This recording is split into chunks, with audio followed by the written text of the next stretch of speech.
ವಜಾ ಮೂಲಕ ಇತರರಿಗೆ ವರಿಷ್ಠರು ಸಂದೇಶವನ್ನ ರವಾನೆ ಮಾಡದಂತೆ ಕಾಣಿಸ್ತಾ ಇದೆ. ರಾಜಣ್ಣರ ಒಂದು ತಲೆದಂಡ ಪಕ್ಷಕ್ಕೆ 100 ಸಂದೇಶವನ್ನ ರವಾನಿಸಿದೆ. ಅಶಿಸ್ತನ್ನ ಸಹಿಸೋದಿಲ್ಲ, ಪಕ್ಷಕ್ಕಿಂತ ವ್ಯಕ್ತಿ ದೊಡ್ಡವನಲ್ಲ, ಹೈಕಮಾಂಡ್ ಆದೇಶಕ್ಕೆ ಎಲ್ಲರೂ ತಲೆಬಾಗಬೇಕು ಎನ್ನುವಂತಹ ಸಂದೇಶವನ್ನ ರವಾನೆ ಮಾಡಲಾಗಿದೆ. ಸಚಿವರಾದ ಮಾತ್ರಕ್ಕೆ ಶಿಸ್ತು ಕ್ರಮವಿಲ್ಲ ಎಂಬ ಭಾವನೆ ಬೇಡ. ರಾಜಣ್ಣ ಮೂಲಕ ಇತರ ನಾಯಕರಿಗೆ, ರಾಜ್ಯಗಳಿಗೂ ಈ ಸಂದೇಶ ರವಾನೆಯಾಗ್ತಾ ಇದೆ. ಸಚಿವ ಸ್ಥಾನದಿಂದ ರಾಜಣ್ಣ ವಜಾಗೊಳಿಸಿ ಇಂಡಿಯಾ ಕೂಟದ ಬಲ ಹೆಚ್ಚಳ.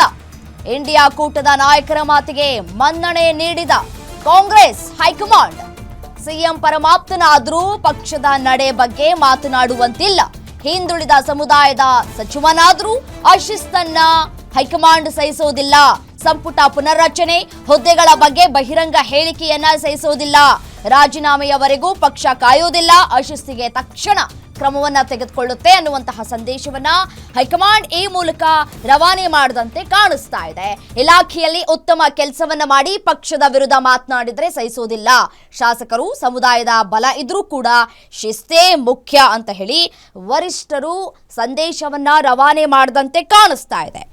ನೋಡಿ, ಈಗ ರಾಜಣ್ಣನವರನ್ನ ಸಚಿವ ಸ್ಥಾನದಿಂದ ವಜಾ ಮಾಡಲಾಗಿದೆ. ಸೊ ಈ ಮೂಲಕ ಪಕ್ಷದ ನಿಲುವುಗಳು ಮತ್ತೆ ನಿರ್ಧಾರದ ವಿರುದ್ಧ ಯಾರೇ ಮಾತನಾಡಿದ್ರು, ಯಾರ ಆಪ್ತರೇ ಆಗಿದ್ರು, ಎಷ್ಟೇ ದೊಡ್ಡ ನಾಯಕರಾಗಿದ್ರೂ ಕೂಡ ಪಕ್ಷಕ್ಕಿಂತ ಯಾರೂ ದೊಡ್ಡವರಲ್ಲ ಅನ್ನುವಂತಹ ಸಂದೇಶವನ್ನ ಹೈಕಮಾಂಡ್ನ ನಾಯಕರು ರವಾನೆ ಮಾಡಿದ್ದಾರೆ. ಯಾರೇ ಆದರೂ ಸರಿ, ಎಷ್ಟೇ ಪ್ರಭಾವಿ ಆದರೂ ಸರಿ, ಅಂತವರ ವಿರುದ್ಧ ಶಿಸ್ತು ಕ್ರಮವನ್ನ ತೆಗೆದುಕೊಳ್ಳದೆ ಪಕ್ಷ ಇರೋದಿಲ್ಲ ಅಂತ ಹೇಳಿ ಈ ಮೂಲಕ ಸಂದೇಶವನ್ನ ರವಾನೆ ಮಾಡಿದೆ ಹೈಕಮಾಂಡ್. ಇನ್ನು ಇದೇ ವಿಚಾರಕ್ಕೆ ಸಂಬಂಧಪಟ್ಟಂತೆ ಮತ್ತಷ್ಟು ಡೀಟೇಲ್ಸ್ ಕೊಡ್ತಾ ಹೋಗ್ತಾರೆ ನಮ್ಮ ಪ್ರತಿನಿಧಿ ದುರ್ಗೇಶ್ ದೂರವಾಣಿ ಸಂಪರ್ಕದಲ್ಲಿದ್ದಾರೆ. ದುರ್ಗೇಶ್, ರಾಜಣ್ಣನವರನ್ನ ಸಚಿವ ಸ್ಥಾನದಿಂದ ವಜಾ ಮಾಡಲಾಗಿದೆ. ಸೊ ಈ ಮೂಲಕ ಪಕ್ಷದ ನಿಲುವುಗಳು, ನಿರ್ಧಾರದ ವಿರುದ್ಧ ಯಾರೇ ಮಾತನಾಡಿದ್ರು, ಯಾರೇ ಆಪ್ತರಾಗಿದ್ರು, ಎಷ್ಟೇ ದೊಡ್ಡ ನಾಯಕರಾಗಿದ್ರು ಪಕ್ಷಕ್ಕಿಂತ ದೊಡ್ಡದಲ್ಲ ಅನ್ನುವಂತಹ ಸಂದೇಶವನ್ನ ಹೈಕಮಾಂಡ್ ರವಾನೆ ಮಾಡದಂತೆ ಕಾಣಿಸ್ತಾ ಇದೆ.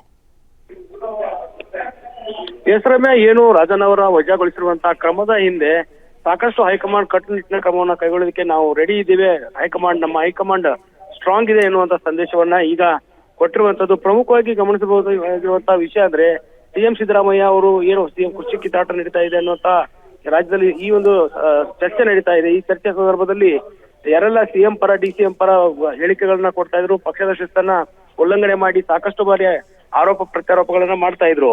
ಇದೆಲ್ಲದಕ್ಕೂ ಕೂಡ ಒಂದು ಬ್ರೇಕ್ ಹಾಕ್ಬೇಕನ್ನೋ ನಿಟ್ಟಿನಲ್ಲಿ ಹೈಕಮಾಂಡ್ ಹಲವು ಬಾರಿ ವಾರ್ನಿಂಗ್ ಅನ್ನ ಕೊಟ್ಟಿತ್ತು. ಆದ್ರೆ ಯಾವುದೇ ಒಂದು ಹೈಕಮಾಂಡ್ ವಾರ್ನಿಂಗ್ ಕೂಡ ಕೆಲವಿಷ್ಟು ನಾಯಕರು ಕಾರ್ಯ ತಮ್ಮ ಹೇಳಿಕೆಗಳನ್ನ ಕೊಡ್ತಾನೆ ಇದ್ರು. ಇದೀಗ ಈ ಒಂದು ರಾಜಣ್ಣ ಅವರ ವಜಾದಿಂದ ಒಂದು ಖಡಕ್ ಸಂದೇಶವನ್ನ ಹೈಕಮಾಂಡ್ ಕೊಟ್ಟಿರುವಂತದ್ದು. ಸಚಿವ ಸ್ಥಾನದ ಯಾರೆಲ್ಲ ಇದ್ದಾರೆ, ಅವರೆಲ್ಲ ಆಕಾಂಕ್ಷಿಗಳಿದ್ದಾರೆ, ಅವರೆಲ್ಲೂ ಕೂಡ ಅಸಮಾಧಾನವನ್ನು ವ್ಯಕ್ತಪಡಿಸಿದ್ರು. ಅದ್ರ ಜೊತೆಗೆ ಸಾಕಷ್ಟು ಪಕ್ಷದ ಶಿಸ್ತನ್ನ ಉಲ್ಲಂಘಿಸುವ ಕೆಲಸವನ್ನ ಮಾಡ್ತಾ ಇದ್ರು. ಹೀಗಾಗಿ ಈ ಒಂದು ರಾಜಣ್ಣ ಅವರ ವಜಾದ ಸಂದೇಶ 100 ವಜಾಗಿರುವಂತಹ ತಲೆದಂಡ 100 ಸಂದೇಶವನ್ನ ಕೊಟ್ಟಿರುವಂತದ್ದು. ಪ್ರಮುಖವಾಗಿ ಸಿಎಂ ಪರಮಾಪ್ತ ಆಗಿರುವಂತಹ ರಾಜಣ್ಣ ಅವರನ್ನ ವಜಾಗೊಳಿಸಿರೋದ್ರಿಂದ ಪಕ್ಷದಲ್ಲಿ ಯಾರು ಕೂಡ ಹೇಳಿಕೆಗಳನ್ನ ಕೊಡೋದ್ರಲ್ಲಿ ಮತ್ತೆ ಮುಂದಾಗಬಾರದು ಅನ್ನೋ ನಿಟ್ಟಿನಲ್ಲಿ ಒಂದು ಶಿಸ್ತಿನ ಕ್ರಮ ಆಗಿದೆ. ಈ ರೀತಿಯ ಕ್ರಮಗಳಿಂದ ಪಕ್ಷವನ್ನ ಶಿಸ್ತಿಗೆ ಒಂದು ಒಳಪಡಿಸಬೇಕನ್ನೋ ನಿಟ್ಟಿನಲ್ಲಿ ಕಾಂಗ್ರೆಸ್ ಹೈಕಮಾಂಡ್ ಮುಂದಾಗಿರುವಂತದ್ದು. ರಮ್ಯಾ, ಓಕೆ, ಥ್ಯಾಂಕ್ ಯು ತಮ್ಮೆಲ್ಲ ಮಾಹಿತಿಗಾಗಿ ದುರ್ಗೇಶ್.